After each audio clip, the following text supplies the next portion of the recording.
Imaginemos por un segundo el sonido de un reloj. Un tic-tac constante e incesante, Ujú. haciendo eco en una habitación vacía.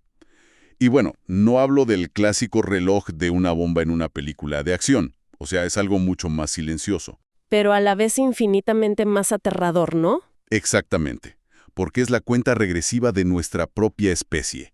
Y bueno, vamos a desempacar esto, porque hoy tenemos sobre la mesa un documento extraordinario. Un texto que definitivamente no pide permiso para incomodar. Ni un poco. Se llama El Códice del Horizonte Final, y viene firmado bajo un título muy particular, El sobreviviente Carlos M. Castro. Y la misión de nuestra exploración a fondo de hoy no es, digamos, repasar una simple lista académica, para nada. No. La idea es adentrarnos en la anatomía misma de nuestra posible extinción, o bueno, nuestra salvación. Claro, es un mapa detallado, un documento que cataloga nada menos que 574 problemas técnicos, biológicos y psicológicos. Uf, sí. Problemas que al final del día van a dictar si logramos la evolución definitiva o nuestra absoluta destrucción. Y es vital abordar este códice no como una novela de ciencia ficción, o sea, no es entretenimiento. Exacto. Es una auditoría brutalmente honesta de nuestra especie. El autor nos habla desde un punto de vista casi distante. Sí, como si estuviera fuera del problema. Ujú. Entregando lo que él mismo define como una última balsa. Y lo fascinante aquí es que Castro analiza la humanidad no a través de sus buenas intenciones, sino a través de sus resultados empíricos. Claro, los datos duros de lo que hemos hecho. Es un diagnóstico forense literalmente de una civilización que, paradójicamente, parece estar usando su máximo nivel de intelecto para, pues, acelerar su propio colapso. Y, a ver, la premisa de Castro golpea duro justo en nuestro ego colectivo. Porque estamos muy condicionados por Hollywood, ¿verdad? Totalmente. Por la cultura popular en general. Sí. A pensar que el fin del mundo va a ser este evento espectacular y sobre todo externo. O sea, un asteroide del tamaño de Texas. Una invasión alienígena. Exacto. O una llamarada solar masiva que incinera la atmósfera. Básicamente, cualquier cosa que nos quite la culpa. Cualquier cosa que no sea responsabilidad nuestra. Pero Castro anula esa narrativa en el primer capítulo. Él postula de manera muy firme que el mundo no va a sucumbir ante un cataclismo externo. Ujú. La amenaza real, la única que importa, es pura y exclusivamente nuestra propia incapacidad para evolucionar. Hay una línea en el texto que es durísima. Señala que los humanos han habitado el planeta por milenios y, sin embargo, cito, siguen siendo extranjeros entre ustedes mismos. Es un análisis psicológico fascinante, porque desmantela por completo lo que podríamos llamar el complejo de la víctima cósmica. A ver, explícanos un poco más de eso. Bueno, a nivel sociológico, nos encanta la idea de que si algo existencialmente terminal nos ocurre, será culpa del universo. Claro, el destino. Exacto. Si nos golpea un asteroide, somos una tragedia inevitable y noble. Nos absuelve de toda responsabilidad. Wow, sí. Pero Castro saca esos factores externos de la ecuación matemática, y al hacerlo, transforma un problema de pura supervivencia física en una crisis estrictamente interna y existencial. O sea, no es el universo tratando de borrarnos del mapa. No, es nuestra propia ceguera evolutiva. Es como plantea la idea de que somos como este inquilino extremadamente paranoico, ¿no? Que se pasa las 24 horas del día asomado a la ventana. Sí, instalando cámaras, alarmas. Cerraduras biométricas por todos lados, siempre esperando a que lleguen ladrones de afuera a destruir su casa. Ujú. Y el tipo está tan, pero tan obsesionado mirando hacia afuera por la ventana, que no se da cuenta de que él mismo dejó la estufa encendida, Con el gas abierto. con el gas abierto, y está quemando los cimientos de su propia casa desde adentro. Esa analogía del inquilino funciona perfecto, pero creo que le falta un detalle un poco más oscuro, que el códice subraya muy bien. A ver. El inquilino no dejó la estufa encendida por un simple descuido. ¿Ah, no? No. La encendió a propósito porque tenía un poco de frío y quería comodidad inmediata, Uf, sabiendo perfectamente que toda la casa está hecha de madera. Simplemente decidió, digamos, que el calor a corto plazo justificaba el riesgo estructural a largo plazo. claro. La gratificación instantánea. Exactamente. Y ese es el comportamiento exacto que Castro examina cuando entramos en la parte de las soluciones propuestas. Porque cuando una civilización por fin acepta que tiene problemas internos graves, su instinto natural moderno es buscar la salvación en la tecnología. Sí, siempre creemos que un aparato nuevo nos va a salvar. Asumimos que un algoritmo más rápido o un avance de ingeniería va a arreglar todo por arte de magia. Pero el documento emite una advertencia súper clara. Que esa fe ciega en la invención técnica, sin un desarrollo ético paralelo, es exactamente la trampa que acelera nuestra cuenta regresiva. Así es. Y aquí es donde el texto, se vuelve un catálogo científico deslumbrante. Porque el códice no es para nada antitecnológico, ¿eh? No en absoluto. Castro enumera unas soluciones teóricas fascinantes para nuestros grandes cuellos de botella. O sea, hablemos de los mecanismos por un momento, porque son increíbles. Sí, los detalles son impresionantes. En el problema 262, por ejemplo, detalla la eliminación total del cáncer mediante nanobots cuánticos programables. Ujú. Y no estamos hablando de una quimioterapia avanzada. O sea, estamos hablando de máquinas a escala subcelular. Que utilizan principios de entrelazamiento cuántico. Exacto, para identificar y reescribir el ADN de células rebeldes en tiempo real. Mucho antes de que siquiera formen un tumor. Es ciencia ficción hecha realidad. O el problema 112, que habla sobre la independencia alimentaria mediante fotosíntesis artificial. Sí, la idea de imitar los procesos exactos de las hojas de las plantas, pero usando materiales sintéticos. ¡Wow! Esto nos permitiría, en teoría, convertir la luz solar y el dióxido de carbono directamente en carbohidratos y proteínas. A una escala masiva, ¿no? A una escala industrial significa producir alimento para miles de millones sin necesitar ni una sola hectárea de tierra cultivable. Es alucinante. Y luego está el problema 154. Este me voló la cabeza. El de la energía, ¿verdad? Sí, la transmisión de energía inalámbrica global a partir del vacío cuántico. O sea, literalmente extraer energía de las fluctuaciones del tejido del espacio-tiempo. Y transmitirla sin ninguna pérdida. Es que cada uno de estos problemas resueltos representa un salto evolutivo que haría, palidecer a la revolución industrial entera. Claro. Parecería la receta perfecta para una utopía. Parecería, sí. Pero si conectamos esto con el panorama general, la postura del autor es que la tecnología es fundamentalmente agnóstica. O sea, neutral. Exacto. No tiene un compás moral propio, en manos de una especie que todavía opera bajo dinámicas de poder tribales. La fotosíntesis artificial o la energía del vacío no son herramientas de salvación. Ujú. Como dice el propio texto, son un arma cargada apuntando hacia su propia sien.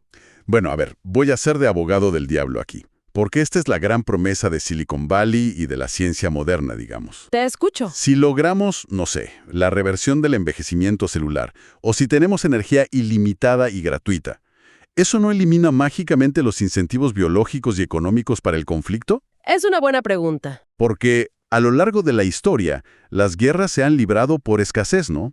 Por petróleo, por agua, por tierras fértiles, o incluso impulsadas por el miedo a nuestra propia mortalidad. Claro, el instinto de supervivencia. Si la tecnología nos da abundancia absoluta y elimina esa escasez física, ¿la paz no sería un subproducto automático de todo eso? Es el argumento clásico del utopismo tecnológico. Pero la evidencia histórica y psicológica que Castro recoge sugiere que eso es una gran ilusión. Así. Sí, porque la escasez física es solo un catalizador del conflicto, no es su origen raíz. Ok. El origen real es el deseo de estatus, de control ideológico y de dominio sobre los demás. Ya veo. Darle herramientas de nivel Dios a una civilización que emocionalmente sigue en la etapa de la infancia no trae paz. Imagina que resolvemos el envejecimiento celular mañana mismo. Ok. Lo imaginados. En nuestro paradigma actual, ¿de verdad crees que esa tecnología se distribuiría equitativamente? Probablemente no. Quien la controle decidirá quién vive 200 años y quién sigue sujeto a una expectativa de vida de 70. Se convertiría de inmediato en la herramienta de segregación biológica más absoluta de la historia. Oh, claro. En el caso de la energía ilimitada del vacío cuántico que mencionamos. Exacto. Probablemente le daríamos a la humanidad esta energía insondable del tejido mismo del universo y, en lugar de iluminar el mundo gratis, La usaríamos para otra cosa. la usaríamos para minar criptomonedas. O para hacer que una aplicación de entrega sea 3 milisegundos más rápida. Totalmente. Mientras, obvio, los gobiernos la adaptan en secreto para crear campos de fuerza militares. Precisamente. La tecnología no cambia la intención subyacente del usuario, simplemente amplifica su alcance. Ujú. Una lanza de madera hace daño a nivel local, ¿verdad? Un misil hipersónico hace daño a nivel continental. Si nuestra estructura ética sigue basada en la competencia destructiva, la nanotecnología cuántica no va a curar a la humanidad. Solo va a crear formas más eficientes de control. Exactamente. Formas más eficientes de subyugación. El avance material sin madurez moral es lo que nos pone en esta cuerda floja existencial. Y esto nos lleva a la parte más oscura, pero a la vez más intrigante de todo el análisis, porque aquí es donde se pone realmente interesante. Sí, el giro del códice. Si resolver la física cuántica, la biología molecular y la logística global no es suficiente para salvarnos, ¿cuál es el verdadero muro contra el que nos estamos estrellando? Ahí entramos en la última sección. Claro, después de diseccionar 570 problemas técnicos brutales, el texto de Castro da un giro completo y aísla los últimos 4 problemas, del 571 al 574. Los famosos 4 jinetes. ¿Sí? Los llama los 4 jinetes del apocalipsis de la humanidad. Y ojo, no son el cambio climático ni la guerra nuclear. No. Son elementos que habitan exclusiva e invisiblemente dentro del cerebro humano. Lo cual, a ver, tiene todo el sentido del mundo desde una perspectiva puramente evolutiva. La premisa central de Castro es que nuestro mayor enemigo es el código heredado de nuestros propios ancestros. Pensémoslo con esta analogía informática, ¿no? Imaginemos que resolvemos los primeros 570 problemas. Ujú. Construimos el hardware más avanzado del universo, redes de energía perfectas, cuerpos biológicos indestructibles. Pero estos 4 jinetes finales operan como un malware profundo. Un virus de sistema. Exacto, un troyano arraigado en el código base de nuestro sistema operativo social. Y bueno, lo brillante y aterrador de un buen malware es que convence a la computadora de que está ejecutando una actualización de seguridad esencial. Cuando en realidad está borrando el disco duro por completo. Esa es la trampa. Esa es la mecánica exacta. Analicemos un poco cómo opera este malware según el códice, porque es revelador. Adelante. El primer jinete, el problema 571, es la avaricia depredadora, transformada como motor psicológico primario. Y aquí es importante entender la neurobiología detrás de esto. Claro, ¿de dónde viene? Nuestros cerebros evolucionaron en entornos de escasez extrema hace, no sé, cientos de miles de años. Acumular calorías o recursos era vital para sobrevivir un día más. Y el cerebro te premiaba por eso. Exacto, nos recompensa con un golpe de dopamina por acumular. Pero hoy, en la era de la abundancia teórica, seguimos ejecutando ese mismo software prehistórico. Es un cortocircuito evolutivo total. O sea, seguir comiendo hasta reventar porque el cerebro no sabe que ya inventamos el supermercado. Tal cual. Ya no acumulamos vallas para pasar el invierno. Acumulamos capital o recursos que superan con creces lo que una persona podría consumir en 1000 vidas. Incluso si eso significa desestabilizar la biosfera entera. Ese es el problema 571. Y luego está el problema 572. La agresión como lenguaje de poder y chantaje. Y esto sigue siendo el idioma predeterminado de la geopolítica. La diplomacia del miedo. La disuasión nuclear, por ejemplo. Nos enorgullecemos muchísimo de nuestras Naciones Unidas y nuestra diplomacia moderna, pero al final del día, la estructura de la paz global sigue basada en la amenaza explícita de vaporizar a millones de personas. Sí, es escalofriante si lo piensas en esos términos. Es la misma dinámica de 2 tribus cavernícolas con garrotes, solo que, bueno, los garrotes ahora pueden partir el planeta a la mitad. Y eso nos conecta directamente con el tercer jinete, el problema 573. Que es la falta de empatía y ética como sistema operativo social predominante. Ujú. Y ojo, aquí Castro no está hablando de actos aislados de crueldad de un individuo. Está hablando de una crueldad sistémica e institucionalizada. Pero, a ver, quien escuche esto ahora mismo podría mostrar cierto escepticismo lógico. Es comprensible. Alguien podría pensar, a ver, la ética ha mejorado con los siglos. Ya no tenemos esclavitud legalizada a nivel global. Ya no hay multitudes viendo a gladiadores masacrarse en un coliseo romano por puro entretenimiento. Claro. ¿Cómo aborda el códice esta ilusión de progreso moral? Bueno, el autor argumenta que en realidad no hemos eliminado la falta de empatía, simplemente la hemos higienizado. O sea, la hicimos presentable, corporativa, digamos. Exactamente. Ya no vemos la sangre en el Coliseo romano, claro, pero aceptamos tranquilamente que millones de personas trabajen en condiciones inhumanas. Sí, en cadenas de suministro que son totalmente invisibles para nosotros. Todo para que nosotros tengamos tecnología barata en el bolsillo. Hemos estructurado nuestra economía global de tal manera que la desconexión empática se recompense económicamente. Uf, Tomar decisiones desde una oficina que dejan a miles de familias sin sustento solo para mejorar el margen de ganancias de un trimestre, ¿eso no se ve como una falla moral? no, al contrario, se celebra como eficiencia corporativa. Hemos integrado el déficit de empatía directamente en nuestras métricas de éxito. Eso es escalofriante, la verdad, porque legitima la crueldad. Y eso me lleva al problema 574, el último de todos, que creo que es el diagnóstico más audaz de todo el códice. Sin duda lo es. La patología del control y el poder como última enfermedad mental humana a erradicar. Y quiero subrayar la palabra patología, porque en nuestro mundo actual, a esa necesidad obsesiva de dominar territorios, dominar mercados o poblaciones enteras, le llamamos liderazgo alfa. Lo glorificamos. Sí, escribimos bestsellers sobre cómo ser más dominantes e implacables, pero Castro sugiere que necesitamos dejar de ver esto como una cualidad admirable de liderazgo. Y empezar a clasificarlo médica y psiquiátricamente como lo que realmente es. Un trastorno mental que amenaza la viabilidad de la especie entera. Esto plantea una pregunta importante y es un cambio de paradigma masivo. Si observamos el Manual Diagnóstico de Psiquiatría, la ambición desmedida por el control geopolítico o el acaparamiento absoluto de recursos que daña a millones, no está clasificada como una enfermedad. Para nada. Pero el documento postula que esta obsesión por el poder es un comportamiento profundamente patológico. A nivel neurológico, funciona igual que una adicción. ¡Wow! Y lo más peligroso de este cuarto jinete es que las estructuras que hemos creado suelen colocar a los individuos más afectados por esta enfermedad justo en las posiciones de mayor poder. Claro, los sociópatas funcionales ascienden muchísimo más rápido porque, bueno, no tienen las barreras morales que frenan al resto de nosotros. Exactamente. Entonces, el verdadero desafío, el filtro final para nuestra especie, no es construir un reactor de fusión estable. Eso al final es matemáticas, tiempo y paciencia. Sí, la física responde a leyes claras. El verdadero desafío es cómo reprogramar este impulso adictivo hacia el control y hacerlo antes de que tengamos en nuestras manos la capacidad de apagar el sol accidentalmente. Es una carrera contra el tiempo. Es como intentar realizar una neurocirugía a cerebro abierto sobre nosotros mismos mientras corremos un maratón. Es una imagen perfecta.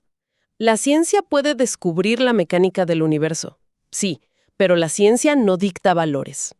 El códice enfatiza que el progreso técnico es acumulativo y es casi inevitable una vez que se entienden las leyes físicas. Pero el progreso moral requiere una elección consciente, un esfuerzo volitivo que rompa con toda nuestra inercia biológica.